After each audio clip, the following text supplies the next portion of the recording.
tell us a little bit about the economy, right? So we're on our way to $16 trillion in debt. What does that mean for America? Well, America's broke. That's what it means. We can't possibly pay that back. And the bad news is that's just the tip of the iceberg. The debt is actually a lot larger than that. There are a lot of items that are off budget that still have to be repaid. They're not counted in the $16 trillion. And then there's something called unfunded liabilities, where the government has obligated American taxpayers to pay things like Social Security benefits or Medicare benefits, and that's triple or quadruple those official numbers. So we're basically broke. The question is, when are we going to have to admit it? And I think we're dangerously close to a sovereign debt crisis, worse than the one that's happening in Europe. At some point in the near future, our creditors are going to get nervous about our ability to repay our debts, just like they are about Greece's ability to pay its. And then interest rates are really going to rise, and that's when it comes falling down, because we can't afford higher interest rates.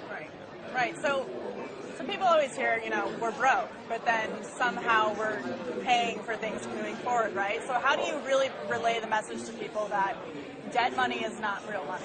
Well, there are plenty of people who are broke, who are living off a MasterCard or a Visa, but they know it's only a matter of time until it catches up with them. So you can still spend money while you're broke, but eventually you can't. Right. And we're very close to that tipping point.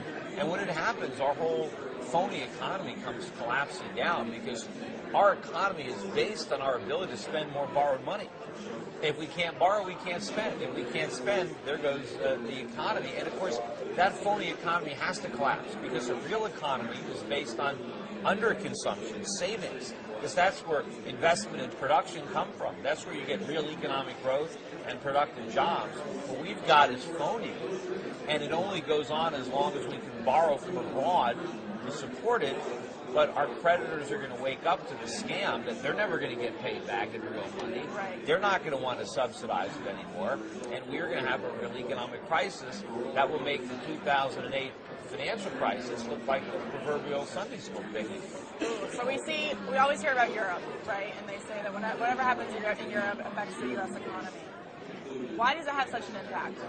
Why can't Europe deal with their own problems? I know it's a global economy, but why is it that the United States always seems to pay for the irresponsible behavior of countries like Greece and France? Well, I don't know. I think a lot of other countries are paying for our irresponsible behavior, because we're borrowing from abroad. We're not lending.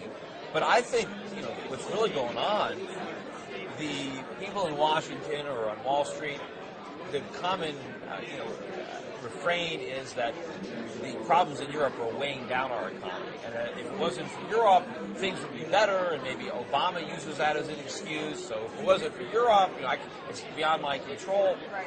I think it's actually the reverse. I think Europe's problems are temporarily propping us up, because people are so afraid of the euro. They're buying the dollar. They're buying treasuries. So what does that mean? That means our interest rates are lower. That means we don't have to cut spending, because we can borrow. It means the dollar is higher than it otherwise would be, which means oil prices are lower. Imagine how much we'd be paying for gasoline if the dollar was tanking right now. Right. Although we're not going to have to imagine that pretty soon. We're going to live it, because eventually the dollar is going to tank, and then the price of everything is going to go through the roof. So you and I both know that the root of all these problems is the government, right? We're trying to overregulate things, spending too much money. The Senate Majority Leader Harry Reid came out this week saying, I have no intention of introducing a budget after 1,000+ days of going without one. And the interesting correlation that I see is we've had $1 trillion deficits for the past 3 years, right? And for the past 3 years, we haven't had a budget. Well, if you don't know how much money you're supposed to be spending, of course you're going to overspend. And we're seeing but we overspent even when we had a budget. But you mentioned government creating problems. I can't even think of a problem in this country that the government didn't create.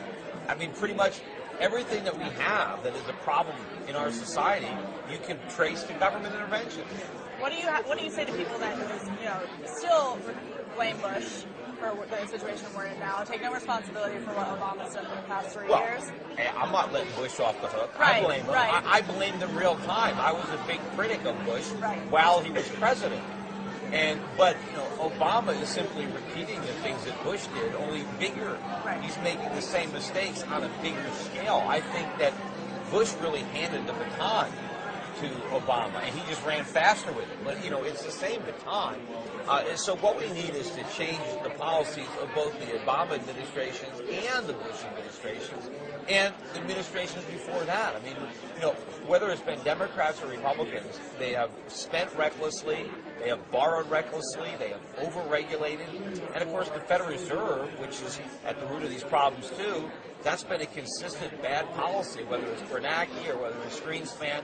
It's print money, artificially stimulate the economy, subsidize the deficits, make it so the politicians don't have to deal with the consequences of big deficits because it's the Fed that's enabling them to kick the can down the road. So we need to rip up Washington by its roots. We need major changes at the White House, in Congress, at the Fed, the Supreme Court, the judicial system has failed us. I mean, so much of what the government does is unconstitutional. Where are the judges? Why aren't they providing a check against this power and standing up for the people? Right. So I assume then, I know that you're an open supporter of Ron Paul. Oh yeah, you know. Right. So he's fallen behind a little bit in the presidential race. Well, that's his strategy.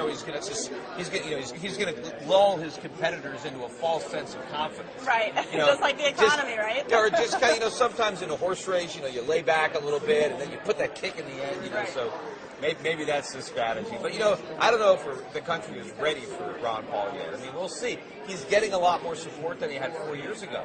So we're moving in the right direction.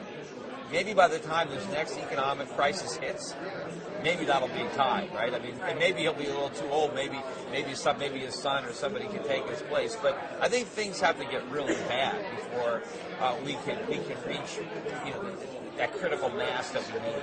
I think he's making a lot of headway with younger people, which is great. You'll run into a lot of Ron Paul supporters here that are in college or just out of college. We need to make headway with some of the older people. I mean, my age or even younger. But I think sometimes people you're slow to change. It's a new idea. But I think as things get worse and more people realize that they've been led astray and we got to do something different, I think his ideas are not going to seem so radical. It's got to be at your front door.